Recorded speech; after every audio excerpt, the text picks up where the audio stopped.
Yeah.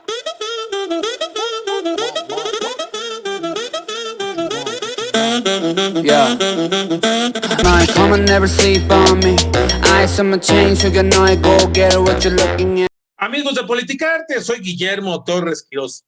Y en esta ocasión, en el dato político, vamos a hablar sin duda del caso Ayotzinapa, el encarcelamiento de Jesús Murillo Caram y de rebote la salida de Rosario Robles. Empecemos.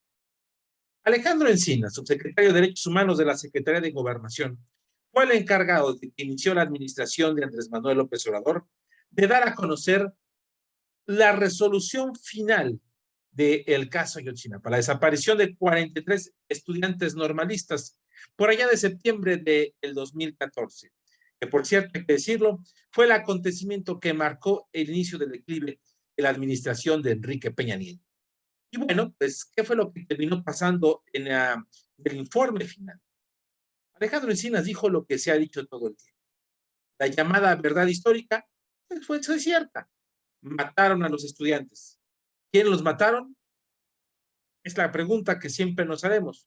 Y se vincula, entre otras cosas, al crimen organizado, a las autoridades municipales, estatales, y en esta ocasión, hablando de que fue un crimen de Estado y que la omisión por parte del gobierno federal es terrible para el propio. Después de que se dio a conocer este informe y el propio Alejandro Encinas se disculpó con los padres de los alumnos de Ayotzinapa, asegurando de que la situación final del caso es de que pues hay un crimen de Estado y que al mismo tiempo hay una verdad histórica que pues, se valida, pero no se le quiere llamar verdad histórica. Eso fue un jueves. Al siguiente día, de forma automática, se anunció que la Fiscalía General de la República tenía una orden de aprehensión contra Jesús Murillo Caram. Jesús Murillo Caram, quien fuera procurador general de justicia en la época de Enrique Peña Nieto, y que anteriormente fue senador de la República y también gobernador del estado de Hidalgo, un personaje clave dentro del sistema político mexicano y dentro del propio PRI. Murillo Caram es conocido por siempre a decir en su discurso de la verdad histórica, e incluso en aquella rueda de prensa en la que dijo, ya me cansé, ante las preguntas que le hacían los distintos medios de comunicación. Nadie puede dudar que el caso Ayotzinapa es una tragedia y que la verdad parece que nunca se dará a conocer. No están detenidos los culpables, los que ejecutaron el asesinato de los muchachos, pero sí quien se ha convertido ahora en la figura central por parte del gobierno de Andrés Manuel López Obrador como el responsable por omisión y también por tortura. ¿Haber torturado a quién? A miembros del crimen organizado para decir que la desaparición de los 43 y su asesinato fue prácticamente a las orillas de un río al que después se les quemaron los, lo que de alguna manera ratifica esta administración. Y también lo que habían mencionado algunos medios al decir que había un miembro del ejército infiltrado entre los 43 estudiantes.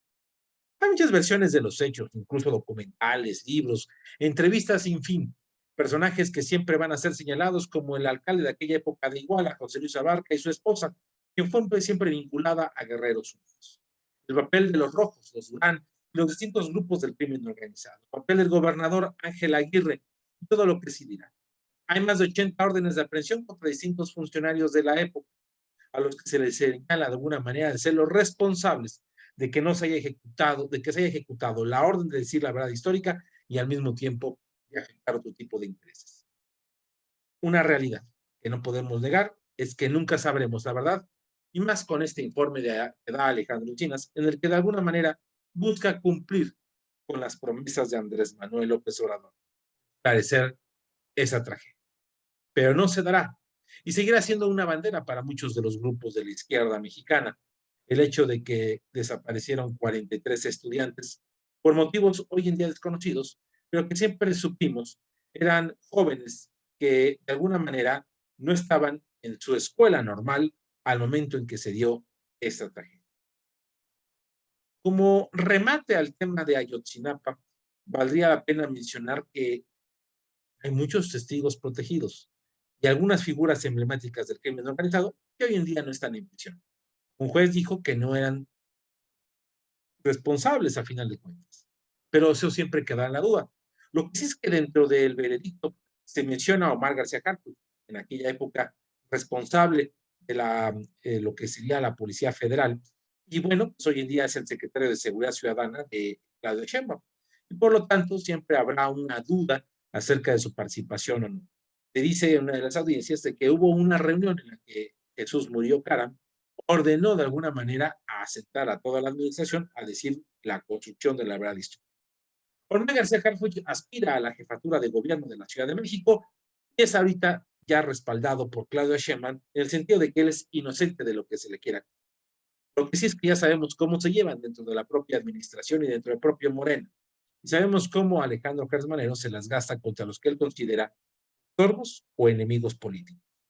Para remate del asunto, la propia Rosario Robles, pues de alguna manera se vio beneficiada ahora por un juez que decidió que ella, ojo, no es inocente, sino que puede pasar las investigaciones sobre la estafa maestra en casa, es decir, prisión domiciliaria, ya sin los controles de una cárcel en la que estuvo 3 años.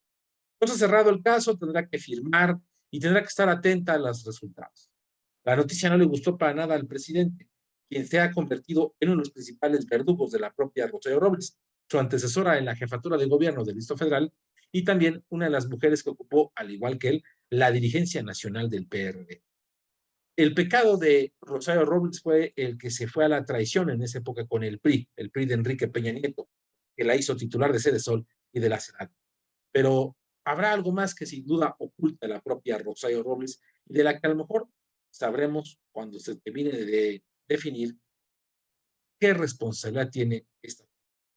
Pero sin embargo, sale uno, entra otro. Los memes lo marcaron, pero también se marca el camino político de esta administración que está en su recta final y que apuesta, sin lugar a dudas, a resolver los temas políticos por las vías jurídicas.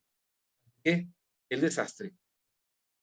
El latillo político de esta ocasión es que no habrá alianza entre PRI, PAN y PRD en el Estado de México. La ilusión de una gran alianza opositora, que por cierto se ha venido dando en ese estado desde finales del siglo pasado, cuando se proyectó el que hubiera una gran alianza opositora, en aquella época entre el PAN, el Verde, el PRD y el Partido del Trabajo. Al final decidieron el PRD y el PT lanzar a Eugenio Martínez, y el PAN con el Verde lanzar a José Luis Durán Reveles. La historia la sabemos. Arturo Montiel ganó aquella elección de gobernador. Ahora es un hecho de que no habrá alianza. Por más que ha insistido el PAN en que su candidato Enrique Vargas, el exalcalde de Huixquilucan, actualmente coordinador de los diputados locales del PAN y del Congreso Estatal, y por otro lado el PRI con Alejandra del Moral y Ana Lilia Herrera, las dos figuras sin duda para el PRI, una secretaria de Desarrollo Social y la otra ex senadora y hoy en día diputada federal.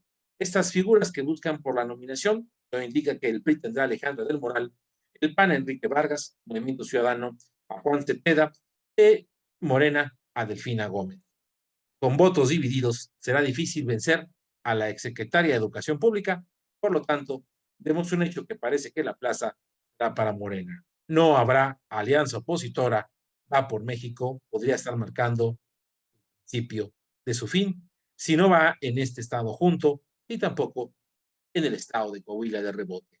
Pues las cuotas de género que obligan a los partidos a postular un hombre y una mujer impedirían, por ejemplo, al PAN que si lanza a alguien como Enrique Vargas en el Estado de México, los inhabilita para tener otro hombre en el Estado de Coahuila, decía el candidato del PRI, por lo tanto, se podía desprender toda la dinámica. Y en el caso de Coahuila, ojo, los números no son tan alegres como al principio. Puede haber un empate técnico entre los candidatos del gobierno federal o el candidato del gobierno federal y el candidato del gobernador actual de Miguel Riquelme y también de lo que podría hacer el PAN como oposición.